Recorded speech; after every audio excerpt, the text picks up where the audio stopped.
Welcome to biology पाठशाला। मेरे प्यारे बच्चों, today's class is dedicated 10th class student और as well as 12th class student. मेरे प्यारे बच्चों, आज की पाठशाला में हम बात करेंगे तालाब के पारितंत्र की, पाउंड इकोसिस्टम की। और मेरी समझ से ये जो प्रश्न है काफी इम्पोर्टेंट है और ये यूपी बोर्ड की तरफ से आने वाला बहुत महत्वपूर्ण क्वेश्चन है, 10th क्लास के बच्चों के लिए भी और 12th क्लास के बच्चों के लिए भी। मेरे प्यारे बच्चों, आज की पाठशाला को स्टार्ट करने से पहले या कुछ भी समझाने से पहले हम बच्चों को मोटिवेशन मैसेज देते हैं। और मेरा मानना है कि लाइफ में मोटिवेशन मैसेज एक रेमेडी की तरीके काम करता है। और आज की सीरीज का मोटिवेशन मैसेज कुछ इस तरीके से है कि मेरे प्यारे बच्चों,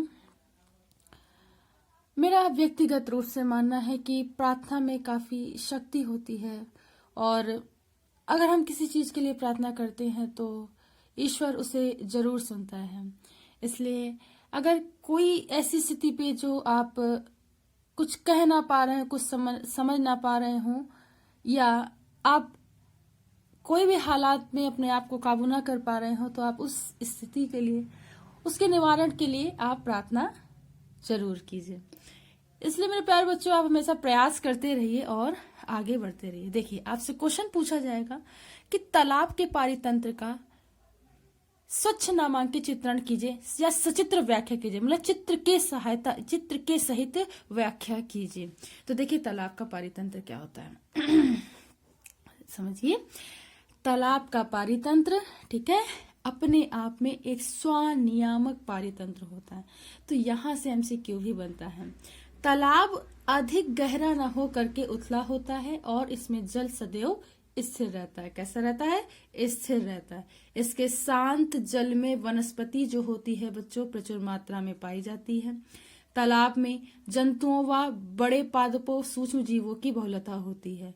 बिल्कुल, तालाब के पारितंत्र में सूक्ष्म जीव से लेकर के बड़े जीव तक सारे जंतु पाए जाते हैं। तालाब पारितंत्र में एक ऐसा पारितंत्र है जिसमें निम्नलिखित घटक मिलते हैं। देखिए क्या, देखिए ये तालाब का पारितंत्र है और इसमें देखिए सारे जो घटक है उसके साथ साथ जीव जंतु पाए जाते। देखिए ये क्या है? ये है सन, ठीक है, सोलर एनर्जी है। इस सोलर एनर्जी को किसने लिया? प्रोड्यूसर ने लिया। प्रोड्यूसर ने लिया यानी कि पादपों ने लिया। अब ये जो प्लांट है, ठीक है, फाइटोप्लैंक्टन एंड एल्गी इसे लेंगे, ग्रीन प्लांट इसे लेंगे, ठीक है, और ये क्या करेंगे, ठीक है, इससे ये क्या करेंगे, अब कुछ इंसेक्ट ऐसे होंगे जो इसको खाएंगे, ठीक है, और अपना जीवन यापन करेंगे। कुछ प्राइमरी कंज्यूमर होंगे जो इंसेक्ट को खाएंगे और इस घास को भी खाएंगे, यानी इस प्रोड्यूसर को भी लेंगे, ठीक है। कुछ ऐसे सेकेंडरी कंज्यूमर होंगे जो प्राइमरी कंज्यूमर और प्रोड्यूसर दोनों के लिए अपना सर्वाइविंग जो न्यूट्रिशन है वहां से लेंगे।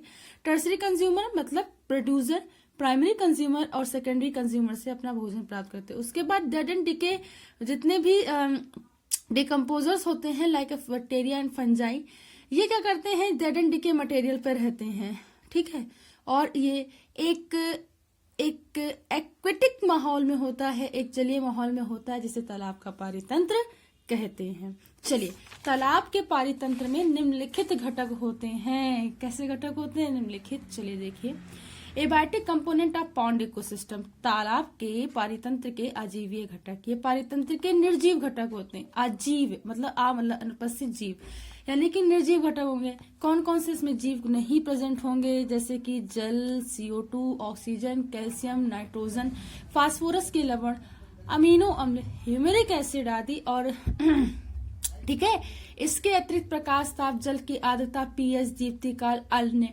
जलवायवीय दशाएं दैनिक रूप से तालाब पारितंत्र को नियंत्रित तथा समन्वय करती हैं। क्या करती हैं? नियंत्रित तथा समन्वय करती हैं। अगर हम आगे की बात करें तो इसके जीवीय घटक में कौन कौन से आते हैं? देखिए, जीवीय घटक यानी कि जीव से मिलकर ऐसा घटक जिसमें जीव होते हैं, जीव जंतु होते हैं, उन्हें जीवीय घटक कहते हैं। उत्पादक, उपभोक्ता, अवघटक, ताल पारितंत्र के जीवीय घटक होते हैं। उत्पादक, हरे पादप ताल पारितंत्र के उत्पादक हैं। ये सौर के ऊर्जा को ग्रहण करके CO2 व जल से प्रकाश संश्लेषण की क्रिया द्वारा अपना भोजन का निर्माण करते हैं और तालाब में निम्नलिखित प्रकार के उत्पादक होते हैं। देखिए कौन कौन से। सबसे पहले बात करेंगे फाइटोप्लैंक्टन। ये सवाल आदि सूक्ष्म जीव पौधे होते हैं जो तालाब में इतनी गहराई तक तैरते हुए मिलते हैं जहां पर सूर्य का प्रकाश पहुंचता है। क्या होता है? सूर्य का प्रकाश पहुंचता है। और पादप प्लवक केवल तालाब में ही नहीं वरन झीलों व समुद्र के अति महत्वपूर्ण उत्पादक होते हैं। बालबाग्स, एनाबीना आदि तालाब के मुख्य पादप प्लवक। आगे देखिए फिलामेंटस एल्गी, ये तालाब में मिलते हैं जैसे कि स्पायरोगायरा, इडोगोनियम आदि। नेक्स्ट देखिए जलमग्न पौधे, तालाब के तल पर जड़ों के स्थानबद्ध पौधे होते हैं जो पानी में डूबे रहते हैं जैसे कि वालिसिनेरिया और पोटोमाइडी।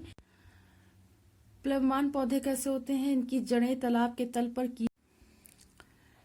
प्लवमान पौधे, इनकी जड़ें तालाब के तल पर कीचड़ में धसी रहती हैं और इनका शेष भाग पानी से बाहर निकला रहता है जैसे कि निम्फिया, जूसिया, ठीक है, कमल या लोटस आदि।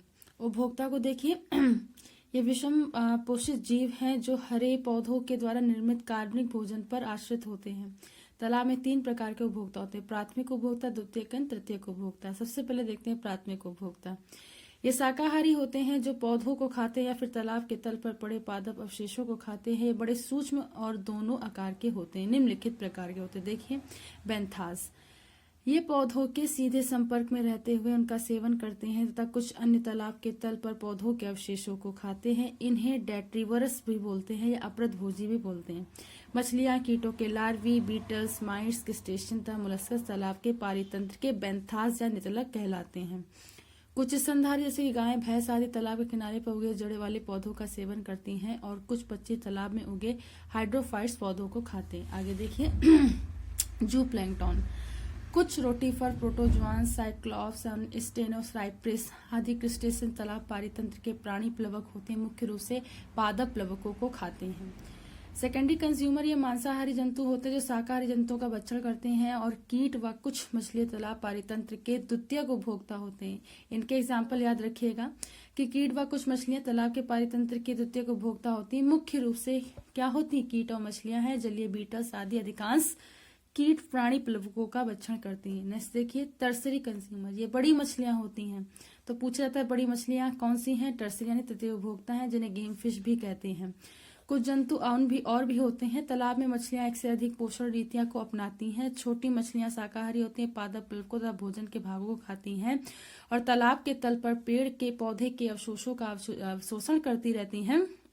कुछ मछलियां प्राणी प्लवकों का भक्षण करती हैं अतः ये द्वितीय उपभोक्ता कहलाती है। कुछ बड़े आकार की मछलियां छोटी मछलियों का क्या करती? शिकार करती हैं, ये तृतीय उपभोक्ता कहलाती है। तो बड़ी मछलियां क्या करती? छोटी मछलियों खाती है, तृतीय उपभोक्ता का एग्जाम्पल। ये भी प्रश्न आया हुआ है। कुछ इस तरीके से आज की पाठशाला का ओवरव्यू है। आई होप कि आज की पाठशाला आपको समझ में आई हो। मेरे प्यारे बच्चों, अगर आज की पाठशाला आपको समझ में आई हो तो इसे ज्यादा से ज्यादा लोगों तक शेयर कीजिए, सब्सक्राइब कीजिए और लाइक कीजिए। बायोलॉजी पाठशाला के लेटेस्ट अपडेट प्राप्त करने के लिए उसके बेल आइकन के या घंटे के बटन को दबाए रखिए ताकि आने वाली लेटेस्ट अपडेट आप तक पहुंच सके। बायोलॉजी पाठशाला की 30 जनवरी से unsolved set paper series start हो रही है, तो सभी बच्चे इस सीरीज को ज्वाइन करें ताकि आने वाली एग्जाम की तैयारी यूपी बोर्ड की आप बेहतर तरीके से कर सकें और अच्छे मार्क्स को अचीव कर सकें। Thanks to all student to watch my Pathshala. Thanks again.